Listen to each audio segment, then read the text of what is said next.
Hello, everybody. I was gonna go live, but I decided not to. I uh, I have updates for Mental Vision games, and I also wanted to talk about something most people may or may not know about.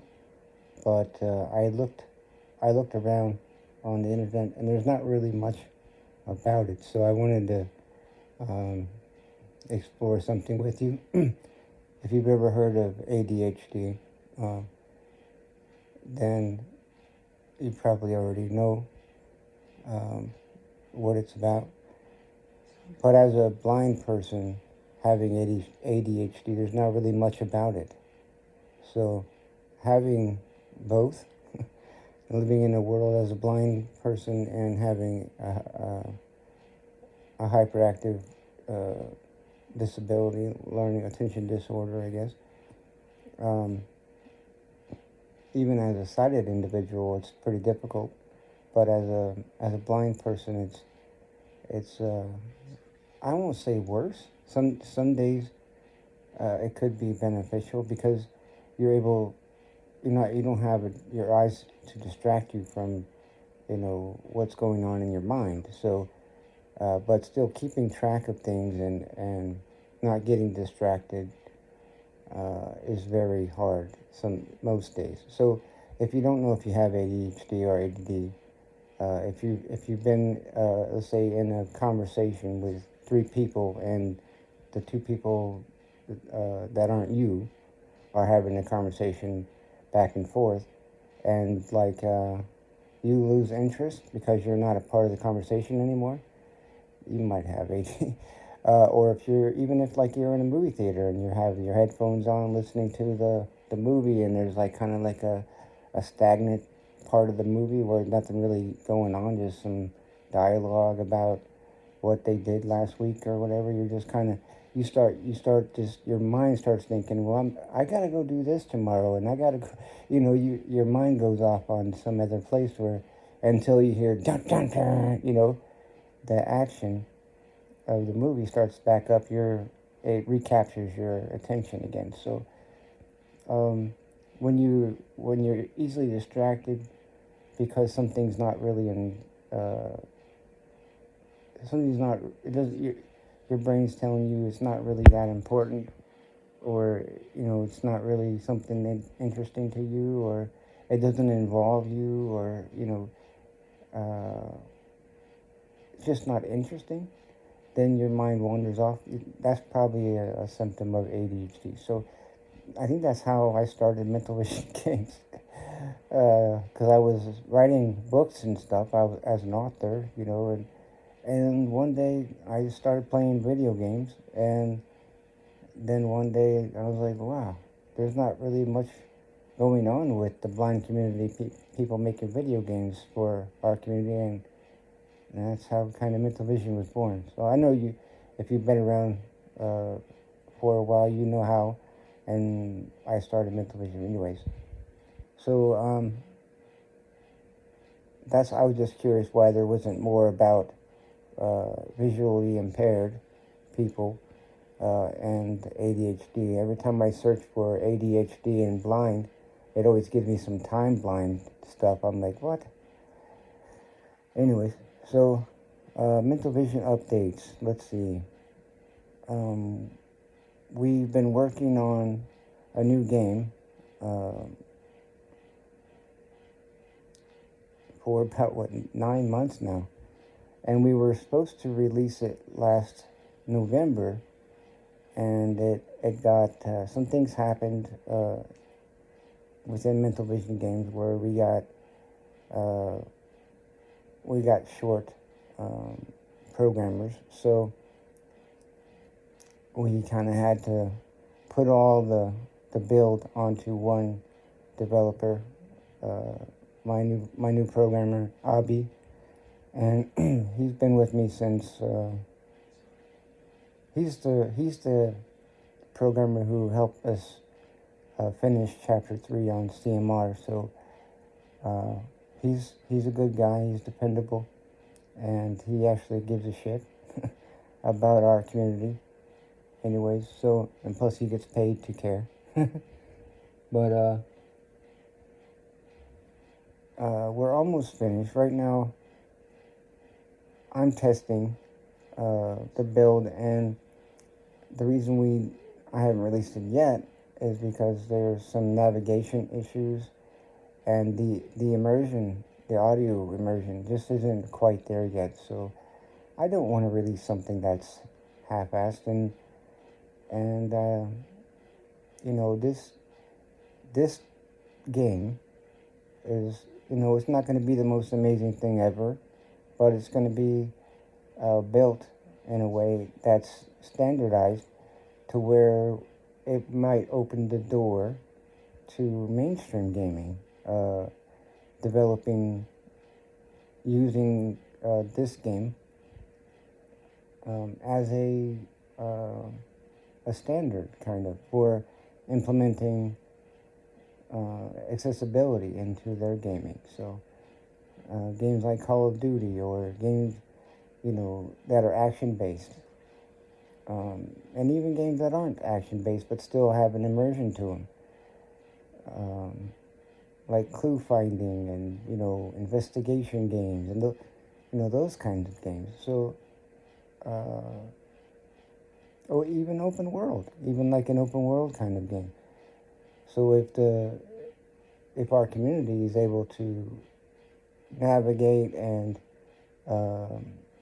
activate certain things using the same standard, the same controls, then these controls can be implemented for accessibility. So, into other gaming.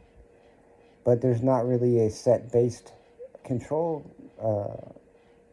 mechanism that is universally based for mobile gaming. So, for our community anyway. So, like for instance,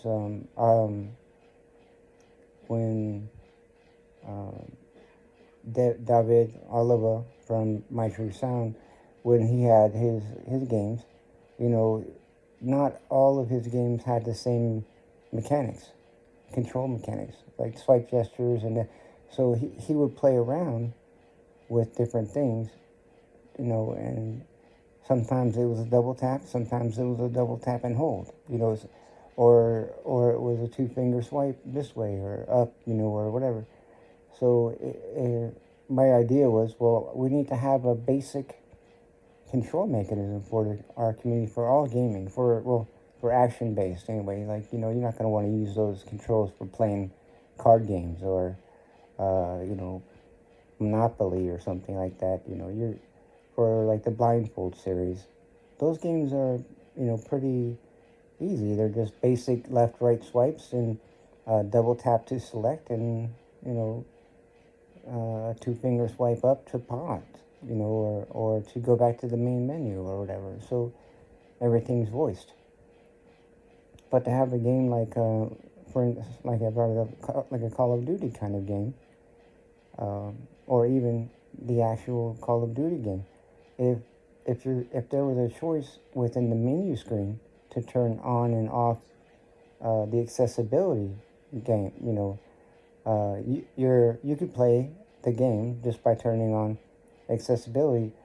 The way you play the game might be different than somebody else who has vision who can play the game, but you guys are actually playing the same game.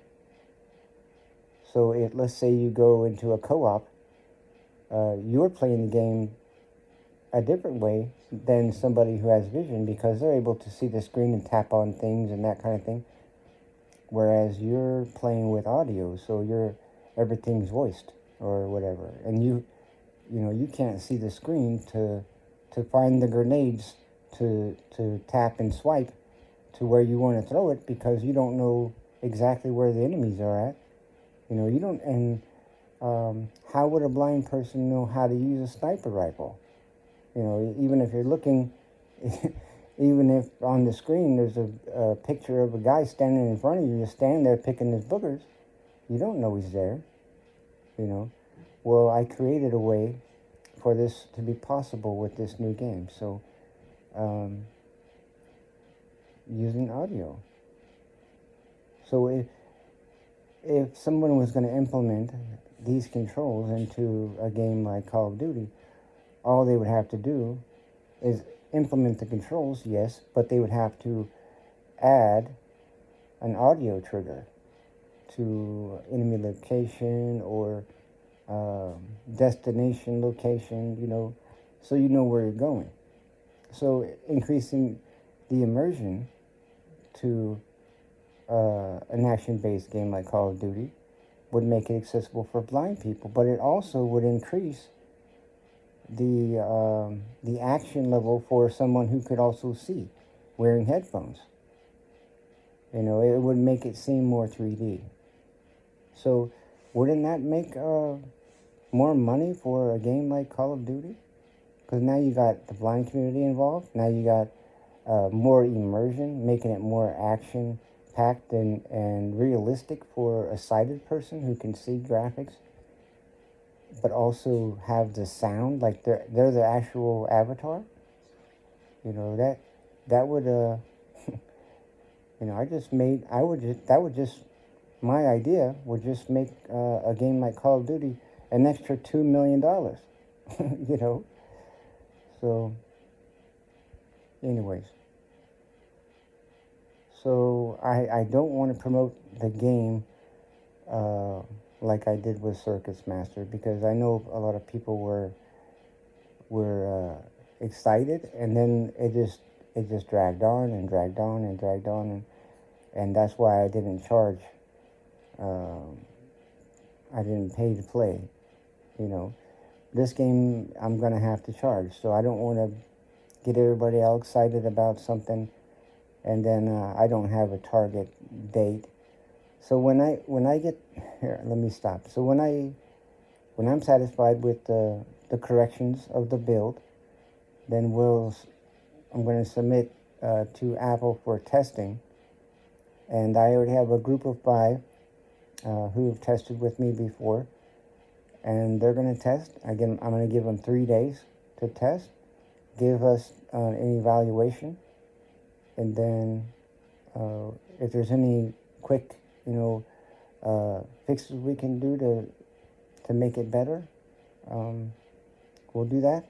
And then hopefully within a week, after the testing's finished, I'll be promoting it. So keep mental vision in mind, because we will be soon releasing a new game called the Mind Shot Project, or MSP. And it'll it's gonna blow your mind, that's for sure. Something like this hasn't been done before, so at least it hasn't been successful. And that's all I got.